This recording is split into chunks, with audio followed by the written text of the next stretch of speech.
2:30 বেজে গেল, এখনো আমাদের খাওয়া হয়নি জানো।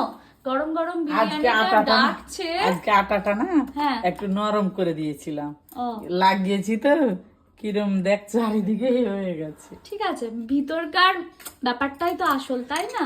ওরে বাবারে খুলে না যে রে, পুরো চিপকে গেছে মা, তোমার শখের কড়াই আজকে না গেল, খুলে যাচ্ছে। উফ, তাড়াতাড়ি তোলো, কি সুন্দর ইয়াম্মি। দেখো আলু বোখরা গুলো গলে গেছে তো আরো সুন্দর লাগছে দেখতে, তাই না মা? তাড়াতাড়ি খেতে দাও তো, খিদে পেয়েছে, অনেক খিদে পেয়ে গেছে।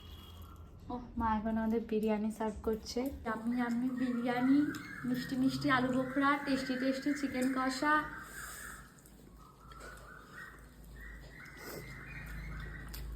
মায়ের হাতের বিরিয়ানির স্বাদই আলাদা জানো তো। দোকানের বিরিয়ানিও অনেক সময় ভালো লাগে, কিন্তু অনেকটা পরিমাণেও খাওয়া যায় না, 2-3 বারও খাওয়া যায় না। ঘরের বিরিয়ানিটা অনেকবার খাওয়া যায়।